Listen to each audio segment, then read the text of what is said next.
नमस्कार। हम सभी ने कभी ना कभी शुक्रवार के व्रत का या नवरात्रि के साथ कन्या भोजन का आयोजन तो किया ही होगा। लेकिन क्या आप जानते हैं ये कन्या भोजन कब, कहाँ और कैसे, किस तरह से शुरू हुआ? आइए इसी से जुड़ी कन्या भोजन की एक दिलचस्प और पौराणिक कथा मैं आज आप सबको सुनाने जा रही हूँ। ध्यान दे के सुनिएगा। जम्मू कश्मीर के कटरा नामक शहर के हंसाली गांव की ये कहानी है श्रीधर पंडित और उनकी पत्नी सुलोचना की। श्रीधर पंडित का परिवार काफी पीढ़ी दर पीढ़ियों से मां वैष्णो देवी की सेवा और पूजा करता था, लेकिन कई पीढ़ियों से उनके घर में कन्या प्राप्ति की इच्छा होते हुए भी कन्या का सुख उन्हें नहीं मिल पा रहा था। तभी उनको शुक्रवार के व्रत और पूजा करने से क्या फल मिलता है इसका पता चला।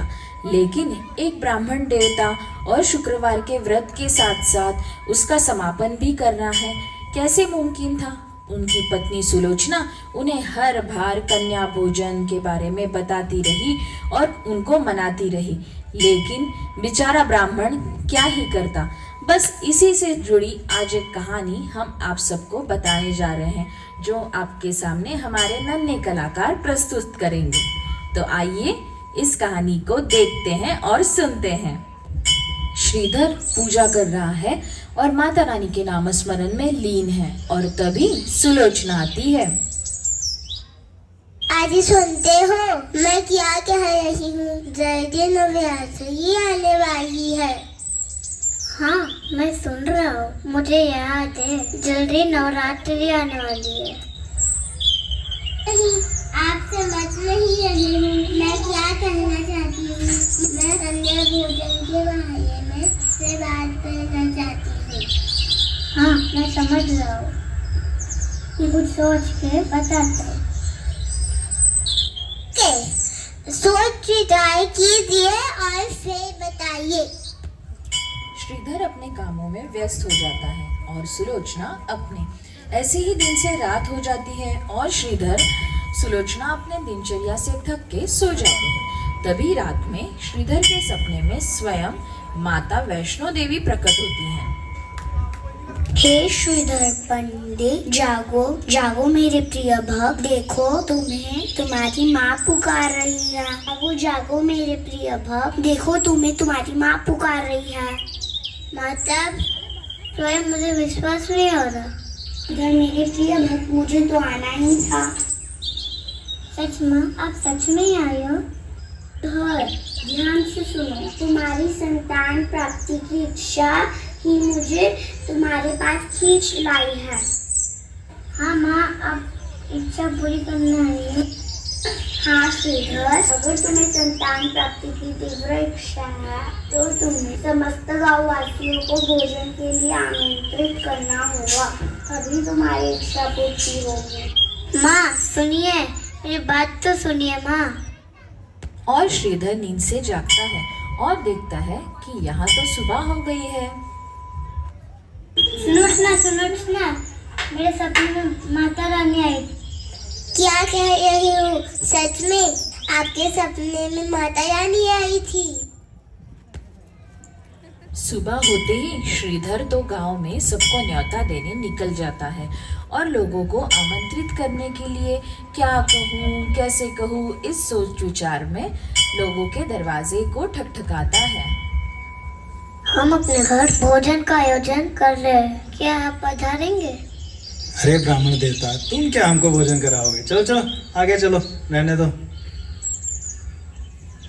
हम अपने घर भोजन का आयोजन कर रहे हैं, क्या आप पधारेंगे?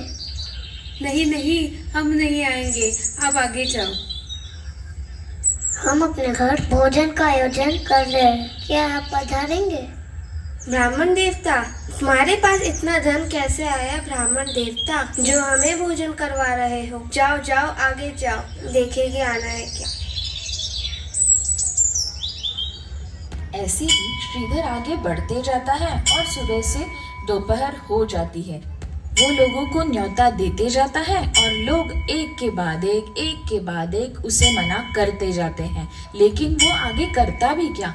उसके मन में फिर से विचार आया कि ये गांव वालों को भोजन खिलाने का प्रबंध कैसे होगा। अगर ये मुझे यूं ही मना करते रहे तो मेरे व्रत की पूर्ति कैसे होगी। तभी गांव में घूमते घूमते उसे एक पागल बुढ़िया दिखती है जो उसे बड़े ध्यान से देख रही होती है। श्रीधर पंडित, माता रानी तुम्हारी इच्छा जरूर पूर्ति करेगी। तुम कन्या भोजन का आयोजन करो। तुम चिंता बिल्कुल मत करो, सारी कन्याएं जरूर आएंगी। तभी श्रीधर आगे बढ़ता है और सोचता है इस दादी माँ ने कुछ कहा है तो इसके पीछे भी कोई विशेष कारण होगा, तभी तो उसने कन्या भोजन करने का संदेश दिया है। क्या आप हमारे घर आपके कन्या को लेकर पधारेंगे? हमने कन्या भोजन का आयोजन किया है। हाँ पंडित जी, जरूर आएंगे। आपने हमें इस काबिल समझा, वही बहुत बड़ी बात है। आइएगा जरूर, हम राह देखेंगे। माँ, कौन आया था? बताओ ना माँ, तुम रो क्यों रही हो? क्या हुआ?